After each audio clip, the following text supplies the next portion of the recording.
story of Korach is well known. Korach challenges Moshe's leadership, questions his judgment, and questions the status of Aaron as the Kohen Gadol. And we know that he and his followers are destroyed and they meet a bitter end. What I'm looking at today for a few minutes is chapter 17, which is the aftermath of the Korach incident. What are we left with? The Torah emphasizes that it wants to leave us with two permanent reminders of this episode. One a positive reminder and one a negative reminder. The positive reminder is the Mate Aaron, the staff of Aaron HaKohen, where the Pasuk says that each one of the tribes gave a wooden staff to Moshe Rabbeinu and wrote his name on it. And overnight they were placed next to Aron HaKodesh. And the next morning, V'hinei Korach Mate Aaron. Mate Aaron, the staff of Aaron, had blossomed. Vayotze tzitz, and there was buds. Vayigmol shkedim, and there were almonds on it.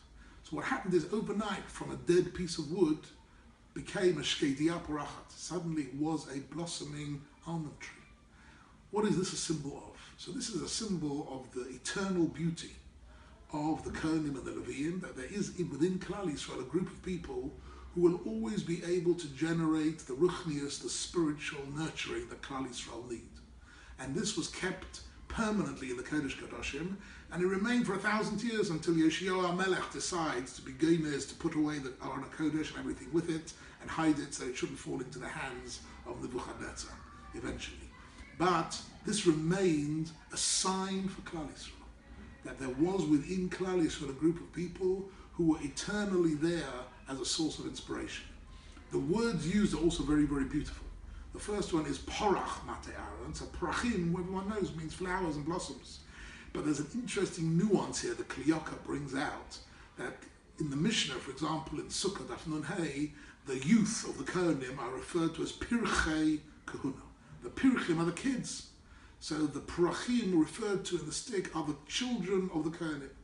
The Tzitz is the other end of the spectrum, not the kids, but the greatest Kohen in each generation was a Kohen Gadol, and the word Tzitz means a bad, but it also means the metal golden head plate that the Kohen Gadol wore on his forehead, which said on it Kodesh Lashem. That was the Tzitz. And what is Shkedim?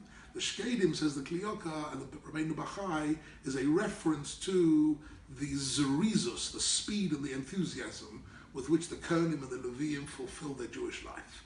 Because the word Shaked can also mean, like in Yirmiyah chapter Aleph, HaKadosh Baruch Hu says to Yirmiyah Hanavi, Ki Sheked Ani La'asos, which means this is going to happen soon, it's going to happen very quickly. So you have in one small sentence, and in one small piece of wood, you have beautiful symbolism about the future of Klal Yisrael. That's the positive reminder which remained forever.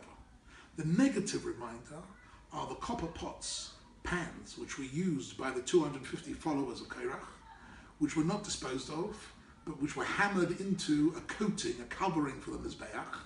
Why were they there? Says the Apostle, as a reminder for all future generations,